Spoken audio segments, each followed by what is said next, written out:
चिड़िया है ये बेटियां, परंतु पंख नहीं होते बेटियों के। मायके भी होते हैं, ससुराल भी होते हैं, पर घर नहीं होते बेटियों के। क्यों? जब तक पिता के घर रहेगी, पिता बोलेंगे मेरी नहीं है, ये तो दूसरे घर जाने वाली है। और जब दूसरे घर ससुराल पहुंच जाती है तो ससुराल वाले कहते हैं ये हमारी नहीं है, पराए घर से आई है। हे भगवान, अब तू ही बता ये बेटियां किस घर के लिए बनाई? ना मायका इनका है, ना ससुराल इनका है, ना मायके में अधिकार इनका, ना ससुराल में अधिकार इनका। जब देखो तब लोग यही कहते रहते हैं क्या है तेरा यहाँ पे, निकल जा, क्या है तेरा यहाँ पे, चली जा, क्या है तेरा यहाँ पे। जब देखो तब यही उलाना मिलता रहता है इनको। कहीं अधिकार नहीं जमा पाती है, अपना जीवन कभी जी नहीं पाती है। बाप के घर रहेंगे तब तक पिता के लिए जीती रहेंगी। इनकी इच्छा से पहनना, इनकी इच्छा से खाना, इनकी इच्छा से पढ़ना, इनकी इच्छा से रहना। और ससुराल पहुंच जाती है फिर तो कुछ इनकी इच्छा से होता ही नहीं है। मानो किराए की जिंदगी बेटियों की हो गई है आज के समय में, किराए की तरह ये जीती हैं। लोग कहेंगे ऐसे मत रहो, वैसे मत रहो, मत लगाइए रोक।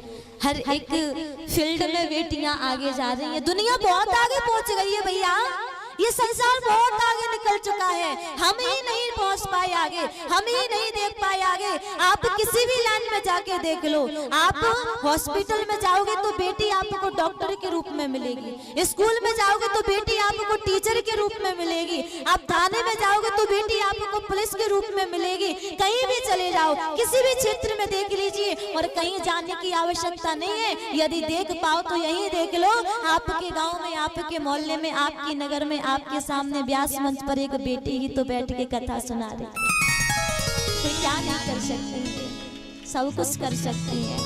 हम करने नहीं देते, चिड़िया बना के पिंजरा में कैद कर देते हैं, फिर कहते हैं बेटियां कुछ नहीं कर पाएंगी। करेंगी ये, एक बार उड़ाओ इनको, फिर देखो इतनी ऊंची उड़ान भरती है ये कि दुनिया वाले देख भी नहीं पाते कि कहाँ थी और कहाँ से कहाँ पहुंच गई। कितनी ऊंची उड़ान।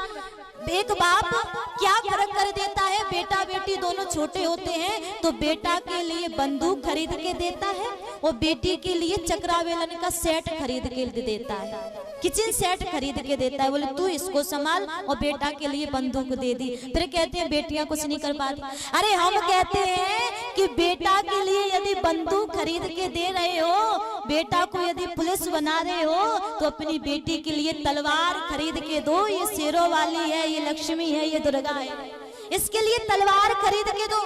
बेटियों के बाप डरते हैं कि बेटियों को बाहर निकालेंगे तो नाम खराब होगा, कहीं इज्जत खराब ना हो जाए, कहीं कोई कुछ बोल ना दे ना।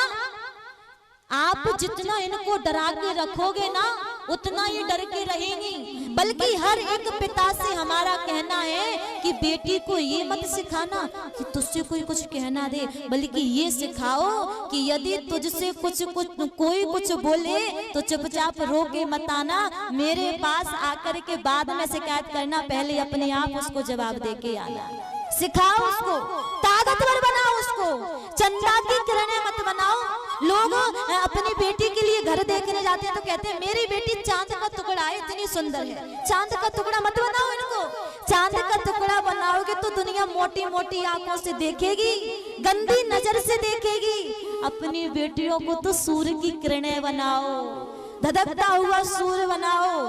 गंदी नजर वालों की आंखें देखने से पहले ही बंद हो जाएं, ऐसी रोशनी अपनी बेटियों को बनाओ, ऐसी ताकत अपनी बेटियों को बनाओ। ये लक्ष्मी भी है, ये काली भी है, ये दुर्गा है, ये चंडी भी है। इनको किसी की आवश्यकता नहीं है, बेटियों को किसी की सहारे की आवश्यकता नहीं है। हम किसी से कम नहीं है, बस हमको कमजोर बना दिया जाता है, हमको अबला कहा जाता है, परंतु है नहीं। जो स्त्री एक मनुष्य को जन्म दे सकती है, जो स्त्री किसी प्राणी को जन्म दे सकती है, वो स्त्री इतनी कमजोर तो नहीं हो सकती ना, वो इतनी अबला तो नहीं हो सकती ना। ये ताकत, ये सामर्थ्य स्त्रियों को ही क्यों दिया गया? बच्चे जन्म करने की ताकत केवल स्त्रियों में ही क्यों दी गई? क्योंकि भगवान जानते हैं कि ये सामर्थ्य केवल स्त्रियों में हो सकता है और किसी में हो सकता नहीं है। ये शक्ति केवल स्त्रियों में है और किसी में नहीं है। इसलिए कमजोर नहीं है, इसलिए अबला नहीं है।